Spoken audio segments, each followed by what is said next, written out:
তবে এই হাঁসফাঁস করা অবস্থাতে সোমবার থেকে উপকূলের আবহাওয়ায় পরিবর্তন মিলবে বলে জানা গিয়েছে। মঙ্গলবার থেকে হালকা বৃষ্টির সম্ভাবনা রয়েছে। পূর্ব মেদিনীপুর, দক্ষিণ 24 পরগনায় হালকা বৃষ্টির সম্ভাবনা, এমনটাই এই আশার কথা শুনিয়েছে আবহাওয়া দপ্তর। বিস্তারিত জানবো, আমাদের সঙ্গে রয়েছে আমাদের প্রতিনিধি শাশ্বতী রায়।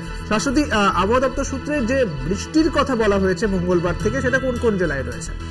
জানাচ্ছে আলিপুর আবহাওয়া দপ্তর যে একটি ঘূর্ণাবর্ত তৈরি হয়েছে এবং যার জেরে প্রচুর পরিমাণে জলীয় বাষ্প বঙ্গোপসাগর থেকে প্রবেশ করছে দক্ষিণবঙ্গে এবং সোমবার থেকে আশা করা যাচ্ছে বৃষ্টির সম্ভাবনা রয়েছে দক্ষিণবঙ্গ সহ প্রত্যেকটি জেলাতে। তবে উত্তরবঙ্গে বৃষ্টি জারি থাকবে এবং তার সঙ্গে সঙ্গে সোমবার থেকে মনে করা হচ্ছে যে এই ঘূর্ণাবর্তের জেরে দক্ষিণবঙ্গের জেলাগুলিতে যে তাপপ্রবাহের পরিস্থিতি তৈরি হয়েছে সেটি কিছুটা হলেও কমবে এবং তাপমাত্রা পারদও কিন্তু কিছুটা হলেও নামার সম্ভাবনা রয়েছে এই বৃষ্টির জেরে। ধন্যবাদ শাশ্বতী তোমাকে। আমাদের সঙ্গে ছিলেন আমাদের প্রতিনিধি শাশ্বতী রায়। আপনাদের জানিয়ে রাখি, সোমবার থেকে উপকূলের আবহাওয়ার পরিবর্তন হতে পারে, এমনটাই বলা হয়েছে আবহাওয়া দপ্তর সূত্রে। যদিও বলা হয়েছে যে মঙ্গলবার থেকে দক্ষিণবঙ্গের বেশ কিছু জেলাতেও বৃষ্টি হওয়ার সম্ভাবনা রয়েছে, বজ্রবিদ্যুৎ সহ বৃষ্টির সম্ভাবনা রয়েছে। তবে উত্তরবঙ্গের 5 জেলাতেই বজ্রবিদ্যুৎ সহ ভারী বৃষ্টির সম্ভাবনা রয়েছে।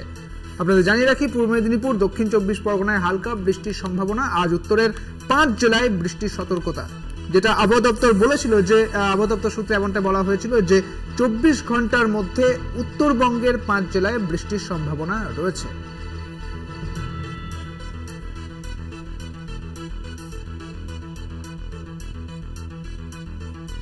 তবে দক্ষিণবঙ্গে এখনই কোনো বৃষ্টির সম্ভাবনা নেই। এখনো এই দাবদাহ চলতে থাকবে এবং হাঁসফাঁস করা যে অবস্থা তা কিন্তু জারি থাকবে দক্ষিণবঙ্গে।